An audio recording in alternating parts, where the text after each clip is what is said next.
Much ado to the family, much ado to the tribe. Welcome and welcome back to another episode of Templar Up. I'm your host and your Templar Urban Reed. How's everyone feeling? How's everyone reeling? What it do to the Shabbatah? Shabbat Shalom. Hallel Hawa, Hallel Hawa. All praise the Most High. From the house of Reed. Paxcopia to you and yours. And today, what we're going to do is get right on into it. And what I like to do is preempt something that I see with the dragonfly perspective as far as surfing the wave. And shout out to Brother King for popping off the Prester Walk, the Prester John. You know, he's talking about, doing Prester John for the Hondo, for the C note. You know what I'm saying? And I wanted to kind of address something now so that it doesn't become an issue later. You know what I'm saying? Down the road in that journey for Prester John. Now,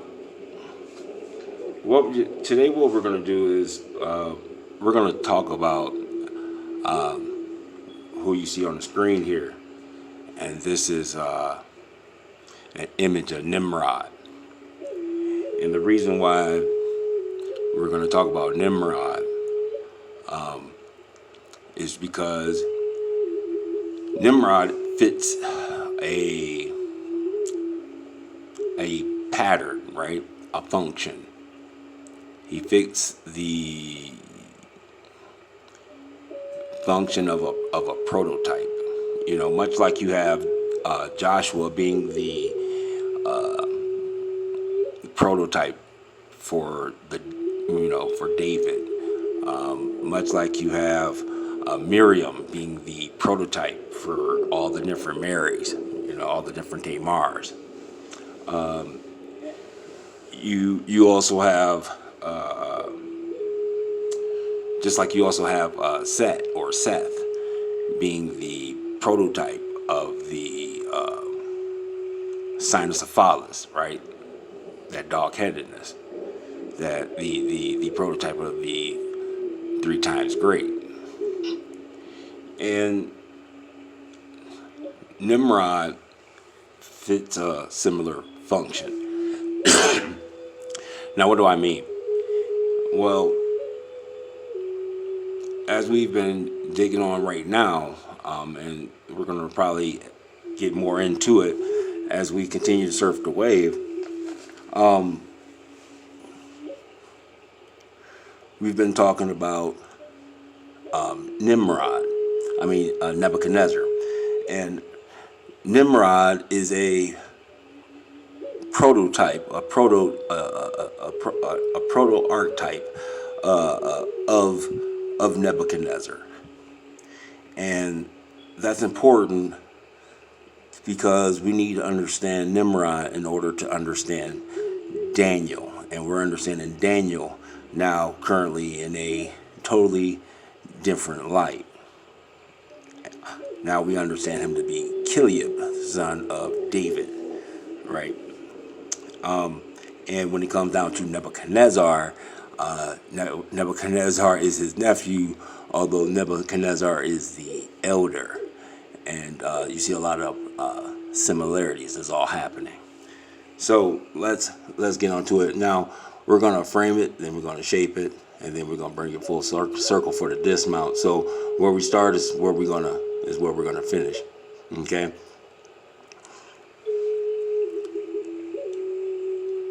Now,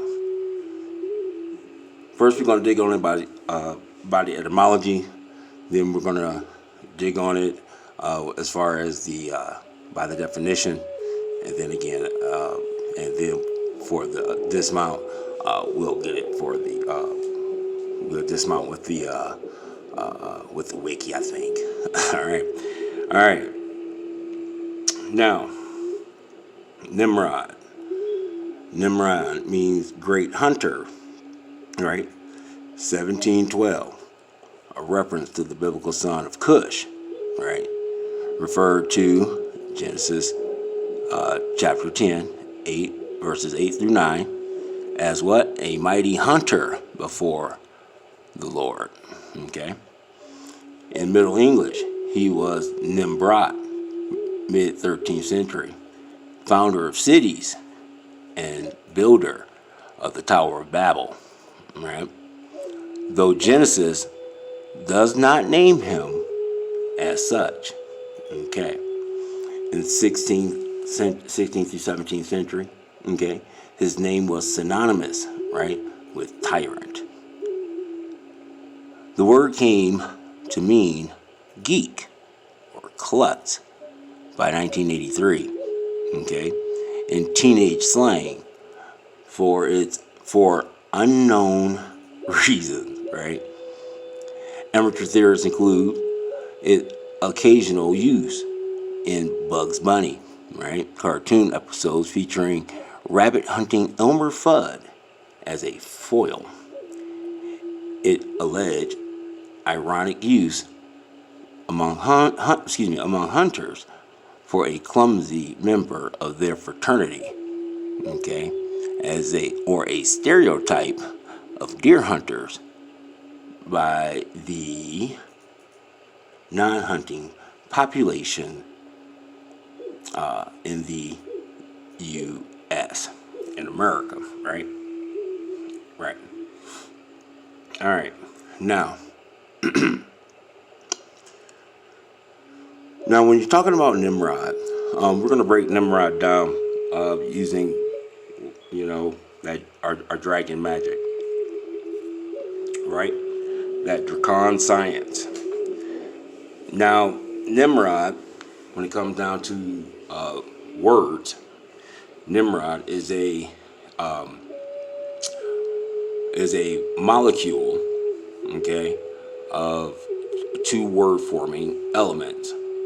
So what we're going to do is break down Nimrod by its element, okay, and the element in when it comes down to the logos, right, is the syllable, right? So we're going to dig on Nim and what that really means, and then we're going to dig on Rod, okay, and what that really means, and then understand what both the elements together and how it becomes Nimrod. Just like we did with dragon. There's the Drake, and then there's the John or the J-on, right? Right. All right. So let's dig on it. Nim. Now, if you've been surfing a wave, you should, how can I say, is it Nim or is it Neem? Okay. So we understand that Neem is a suffix, all right? Neem. This is where we did the homework on tannine or tannine, right? Neem. It's a verb, right? Which means to take up in the hands in order to move, carry, or use. Take unlawfully, right? Take unlawfully. Now, if you guys remember when we were digging on war, when it came down to war, it was about taking unlawfully. You know what I'm saying? We related that to the game of chess, right? Okay. To what? Steal. Okay. Archaic. Old English, Nieman, right? Nieman, right? To take, accept, receive, grasp, catch. From Proto-Germanic, Nemanin,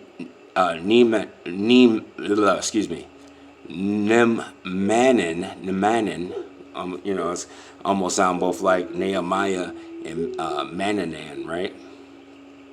Source also of Old Saxon Niemen, Old Frisian Nema, Old Dutch Nemen, right? German Naaman, right? Almost sound like that, Nehemiah now, right? Gothic Neiman, perhaps from pi root star NEM or NEM, right? Assign, allot, take. The native word, right? Replaced by Scandinavian derived take in the verb, and out of use from 15th century, right? Series of 1500, except in slang sense to steal, which endured to 19th century. Derivative num and nimble remain in use, right? Okay. Num and nimble remain in use.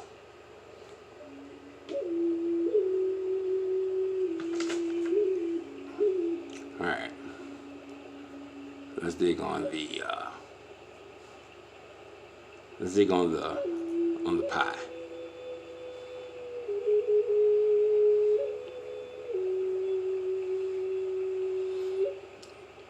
Nem or neem, assign, allot, take, forms all of are part of, right? Origami, anomy, anomy, right? Let's see here. Astronomer, astronomy, right? You're also talking about autonomy, denum. Deuteronomy. The Nim and Deuteronomy. Okay. Economy, enumeration, right? No, taxonomy. You know what I'm saying? That's where you take animals and you stuff them, right? All right. You see the pie here, right? Numerical, right? Nemesis, right? Remember, the Nim is the economy. The economy is in Deuteronomy, right? It's in Deuteronomy. So let's dig on it. Deuteronomy, right? Fifth book of the Pentateuch, late 14th century. Deuteronomy,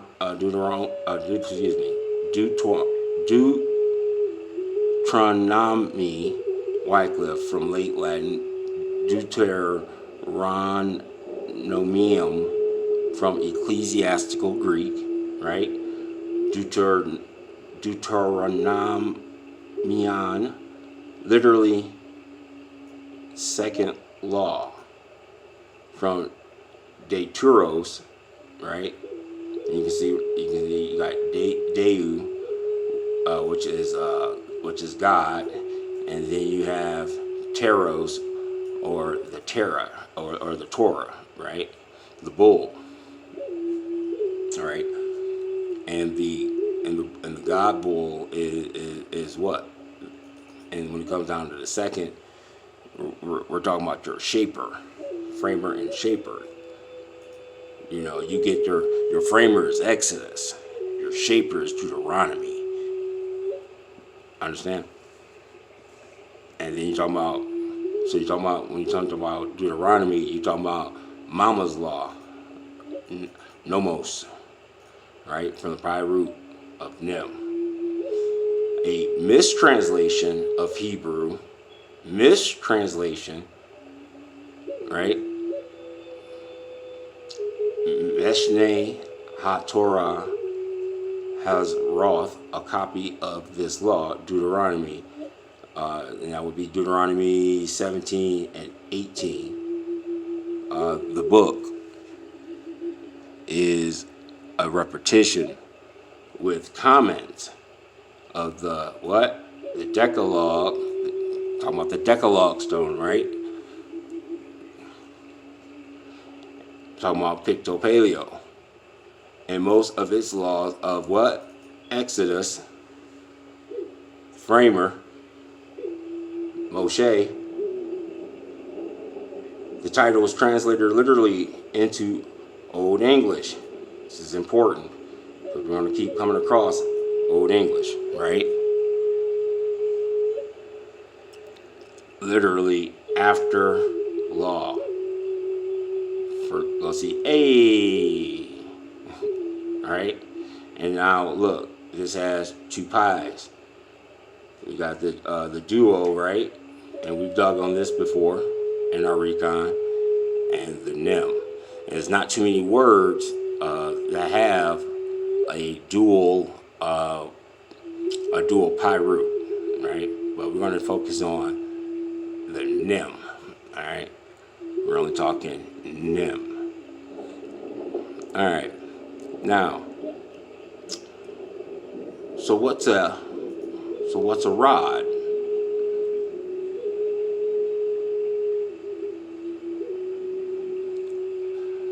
All right. A rod. Old English. Rod.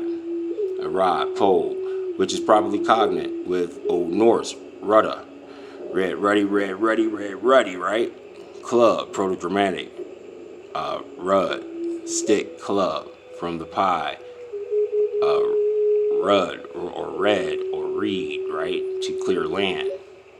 Now, blue, purple, red, white, linen, gold thread. We've dug on this pie before. And when we dug on this pie, it did not mean to clear land. Okay? Or did it? And we just didn't see it. But we're going to dig on it. Now, as a long, tapering, elastic pole for fishing from here you go again, mid-15th century. And this is going to keep popping up, this time period. And this should have a totally different take with yourself breaking down that Caesar's Messiah, right? Breaking down the fishers of men, right? Got spirit out the water. Figurative sense of offshoot. When? Same time, mid-15th century. That's the biblical meaning of scion and tribe. Scion and tribe. Very, very important. Zion. You do have to choose your own Zion. Right? But we also ultimately talking about what? Tribe. So we're talking about the rod. We're talking about the tribe. Okay. Now, as an instrument of punishment, attested from the mid-12th century. Okay. Also used figuratively as any sort of correction or punishment. Okay, any sort of correction or punishment. And now, when we're talking about this taking place some 300 years prior, mid-12th century, that is the what? The middle of the 1100s. And we're only talking about Prester John because the memorial of Prester John says 1145, right? Right? The letter of Prester John went out in 1122, right?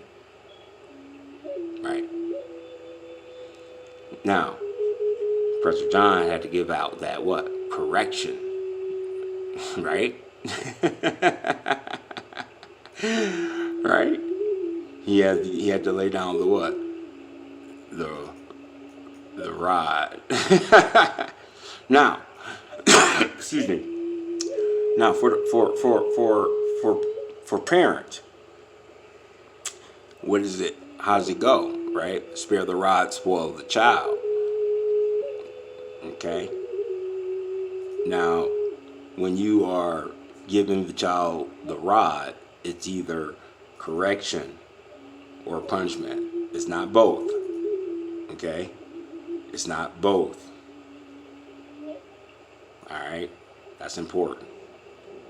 All right, as a unit of measure, 5.5 yards or 16.5 feet, also called a perch or a pole, right? Managa, you already won. So we're only talking about the what? Pole position. It is the pole position that is both what? The starting line and the finishing line. It is also the checkpoint. It is also the mark, the tile. When was it first attested? Once again, same time, mid 15th century, right? Mid 15th century. From the stick used to measure, right? Excuse me.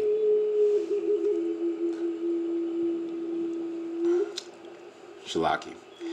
Now, as a measure of area, a square perch from late 15th century, right? The usual measure in what? Brickwork. Brickwork. What's brickwork? Masonry, right?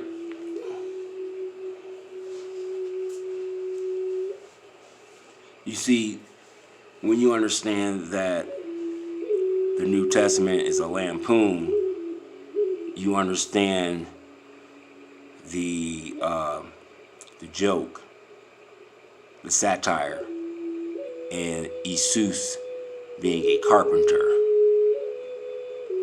And it's all a what? A synchronization, it's a synchronization, an artificial, a straw man. It's fake, it's artificial of Solomon the Builder, right? Again, a David. Now check this out. Meaning light sensitive cell in the retina, right? In the eye bone. Okay? And that's from what? 1866. Right? Now we're talking about that Civil War. Now why is that important? Because in your lampoon, your satire, right? That new test. You know, Jesus tells you to remove the rod, right, from your eye before trying to remove the splinter in another. Right? What is he saying? He's telling you to remove the light from your eye bone. And what's the cliche? In a room full of blind people, the one-eyed Jack is king. Right, Jack? Hi, Jack 101. And why is it called that? So called that for its shape. We're only talking platonic solids. We're only talking cat dragons. Remember, the proto-platonic solid is 3 sides and 2 points, which is the shape of a cat's eye, right? Now, in slang, meaning right, is the penis. Okay, is recorded from 1902. Now, this is interesting and is also very important. And the reason why that is because, and I stated this before, at some point we're going to have to address the real deal Holyfield, right? When it comes down to the Divine Nine. Come on, water. Sorry about that. When it comes down to the Divine Nine, and the reason why I say that is because in 1902, 1902 was the year. See, A Phi A was created, Fraternity Inc. was created in 1906. And in 1902, they were freshmen, right? That would make them freshmen at these colleges.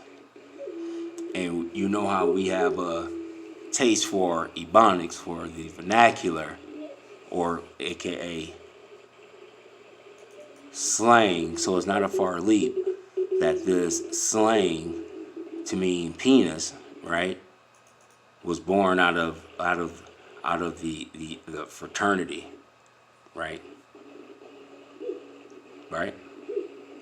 I mean, we need to dig on it because in actuality, you know, I'm not knocking it. I'm not knocking the function that they were supposed to serve. Now, how hijacks play, that's something different. We can talk about it. You know what I'm saying? But as far as what their function was supposed to be, understand the origin, understand the source.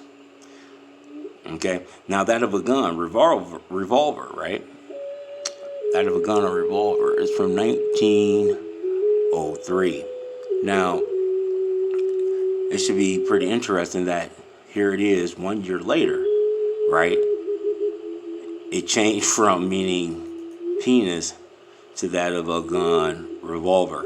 Now, this goes back into the recon and research of Dr. Frances Clark Welsing, right? When she had said that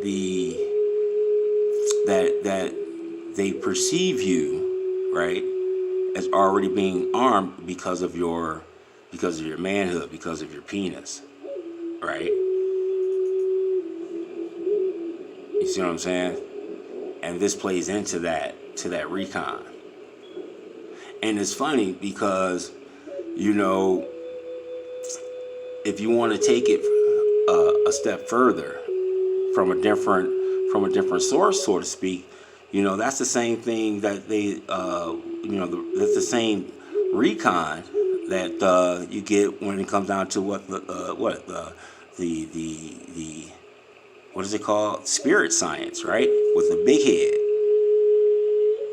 right? And he gives, in the big head, breaks down how to reincorporate this quote unquote so-called white. You know what I'm saying? And how that really plays. You know what I'm saying? So, and again, we're gonna continue to dig on it. Now, this got related entries to goldenrod, right? The hot rod, the ramrod, right? Okay, and the rood or the rod. Okay, the rood or the rod. Now let's dig on the rood, right? Since vowels don't count, we did our homework with Horace Butler. You know what I'm saying? Now check out the rood or the rod, right? Old English, the rod, pole, varying from 6 to 8 yards. Also, cross. Boom, ping, pow. Cross. Especially upon that, right now check out, especially that upon which Christ suffered.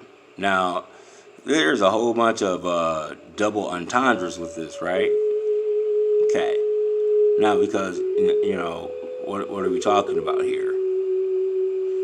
Now, first of all, suffered means tolerate, right? Abraham asked Hawa to suffer me this, tolerate me asking you these questions. All right, it doesn't mean in its original form to as we associate it today with pain, right? Penance. And then when we're talking Christ, what Christ are we talking about? Which Christos are we talking about? Right? See, this is where that Saint Stephen, right? Estebanico, cities of gold is popping off, right? And you got what? Saint Christopher, right? Cured the cynocephalus, and when you dig on the drop, when he went back to Europe, they wouldn't let him come back to America because why? He was cured of his cynocephalus. He was cured of his dog-headedness, right? Crucifix, right? Especially a large one. Also a measure of land, properly 40 square poles or perches. Now you know where your original 40 acres and a mule comes from, right? From the proto-dramatic rod, right? Or that rudda, red ruddy, you know what I'm saying? The what? Stake, pile, cross, right? Now, what are we talking about? We're only talking about Calais. Do we have to pull it up? I think I got the, which one do I got? Let's see if we can pull this up.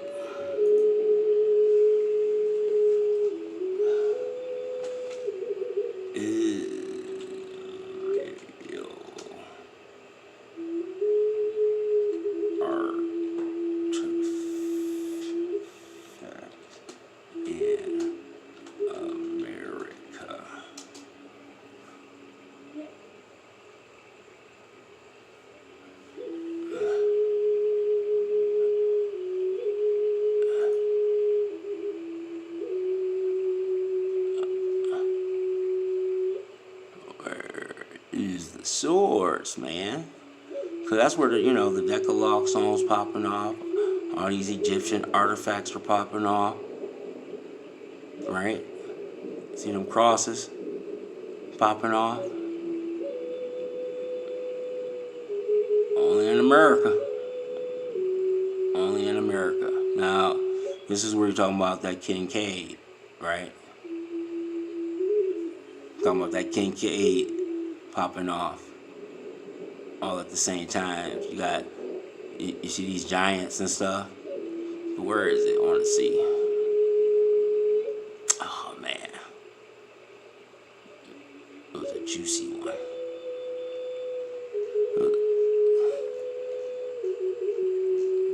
Brother King has it. You can get it in your Prester pack. You can get it in your Prester pack. As far as those crosses that were found, they're swords. Oh, excuse me, they're swords, and those swords fit the description that we're talking about when it comes down to the rod or the reed or the rood, right, or the ruddy, right. When it comes down to the copper-colored races found here, right. Now we were talking about Old Frisian road, right? The Roda, right? Middle Dutch road, right? Old German Ruda, right? German root or rod. See how simplified that is? Root or rod. The same thing when you get jute, right? Or Jude, like for Judah, right? Sneak this over a little bit. All right, for the pie, right? Ret or post. You got to guard the post, right? Source also of Latin ratus, right, or raft, right? Rete. Trees, trees standing in the bank of a stream, right? We're only talking about them crystal trees, right? Old Church Slavonic, ratiste, meaning what? Spear or staff, right? Lithuanian Reckles, scaffolding, right? Probably not connected with rod, right? We're talking about the root. Now, let's go back. How come when we were digging on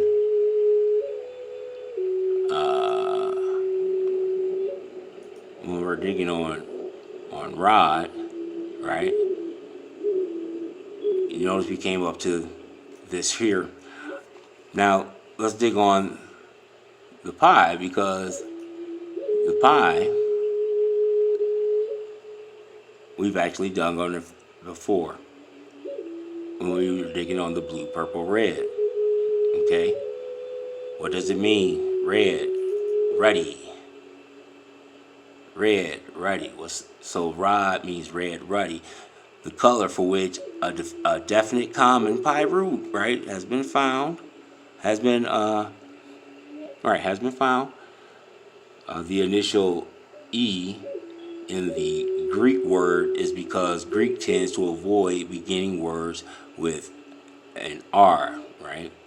And this is where we got what? We got the ruby, right? We got the ruddy. We got the Rowan, right?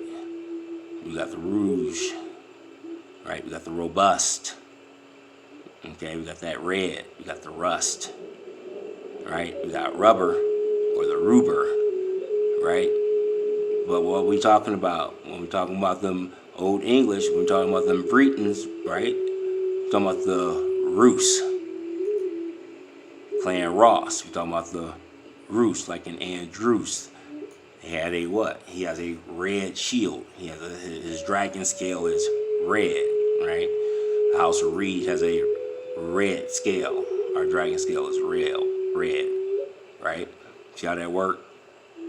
All right, now we're gonna dig on. Now let's dig on red real quick. Now when it came down to red, right? We know that is what? You know, the bright. It's the color resembling that of blood, or the highest part of the primary rainbow. Because we don't talk about rainbow dragons, covenant dragons, right? Now this is reconstructed to be from the pi root of red, ruddy. Okay, it's been reconstructed, right? Reconstructed. Now, it was this point down here I wanted to bring up, right? And it's in the verb, in the action. Make red, redden, become red. This is now you got about the Rodon, right? Or the Redon, right? The source of what? Red. Meaning adjective, the color. It's what? Stained with blood, wound, or kill. Okay? You know, David sliced and diced. David killed. But did he murder? And you understand when it comes down to the code, it's not that thou shalt not kill. It's thou shalt not murder. Because sometimes you got to pop off and be a dragon on the wall. Now, this is why the root for rod is the same as for red. Now, let's dig on, okay, now that we got the understanding, let's dig on the definition, right?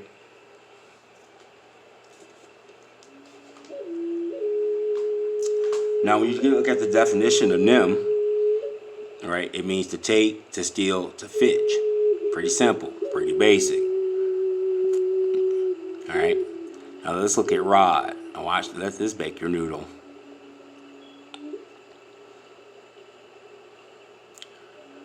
Rod. Now, Latin, the radius, right? That's from the point of the center of the circle to the edge of the circle. Or what? The ray, or the what? The radix, or the what? The root. Shout out to get into the root of it all. Right? Now, it means the shoot or long twig, right, of any woody plant, a branch, a stem of a shrub, right? Talking about that burning bush, right? A rod of hazel, of birch, or oak, or hickory. Hence, an instrument of punishment or correction, chastisement. Now, how is a tree an instrument of punishment or correction / chastisement? Because he says, hence, right? Let's dig on it. I will chasten him with the rod of men. Talking about that 2 Samuel 7:14, right? What does that say? It says, I will be his father, and he shall be my son. He will if he commit iniquity, I will chasten him with the rod of men, and with the stripes of the child, and the stripes of the children of men. Now, what is this saying? It's saying that if your child is committing an iniquity, your child, that iniquity is because the father had sinned. Okay? And the father is taking responsibility for a child displaying iniquity. Now, when you are sinning and it's not iniquity, then that's just straight up sin. You're just out of code. Okay? And then it also says, Proverb 10:13, in the lips of him that have understanding, wisdom is found, but the rod is for the back of him that is void of understanding. And what does that mean? He's talking about that spine bone, talking about that backbone. Okay? Now, when you have wisdom, when you speak, when you have understanding, you can speak wisdom. But if you don't have understanding, you can rely or fall back upon understanding. I might not know this, but this is what I do know. All right. Now, let's see. Let's continue as we go to the dismount. Now, it means in number 3, discipline, right? Ecclesiastical censures. Now, this takes you to 1 Corinthians 4:21. Now, this is taking you to what? To that new test, right? What will ye? Shall I come unto you with a rod, or in love, and in the spirit of meekness? Now, quick breakdown of how this really should go, just to show you how this is, twisted, right? It should really go, what will you? Shall I come unto you with a rod and love, or in the spirit of meekness? That's how it's supposed to go in 4:3:2. All right, now, number 4, what's the rod? The king of scepter, right? We're only talking about the Khan, right? We're only talking about the Khan. The rod and the bird of peace, right? Talking about that thunderbird, right? Talking about that phoenix. A pole for angling something long and slender, right? What are you talking about? You're talking about an arch. You see, you take a long, slender pole, and you got it in the video with Bam Bam, right? Where you take a long, slender twig, a tree, right? And you can arc it, and you can bend it, and you can make an arch. Okay? Let's see here. Now, an instrument for measuring, but more generally, a measure of length containing 5 yards or 16 feet and a half, a pole, a perch, in many parts of where? The United States. Rod is universally used for a pole or a perch. In scripture, what? A staff or a wand. Doesn't Moshe have the crystal staff? Come on, man. All right, let's see here. says First Samuel. But Jonathan, right, heard not when his father charged the people with the oath. Wherefore he put forth the end of the rod that was in his hand, and dipped it in the honeycomb, right? That candy man, and put his hand to his mouth, right? And his eyes were enlightened. Okay. All right. I'm talking about what? Support. Dragons on the wall. Right? Wasn't Prince Jonathan about that support? Wasn't Caleb about that support? Right? I'm talking support. Thy rod and thy staff, they comfort me, right? You see, the rod and the staff, you know, we're talking about the staff of Moses, right? The rod is the serpent on the staff, on the cross. This is where you get Psalm 23:4, that 4:3-2. Yea, though I what? Walk through the valley of the shadow of death, I shall fear no evil. For thou art with me, and thy rod and thy staff shall comfort me.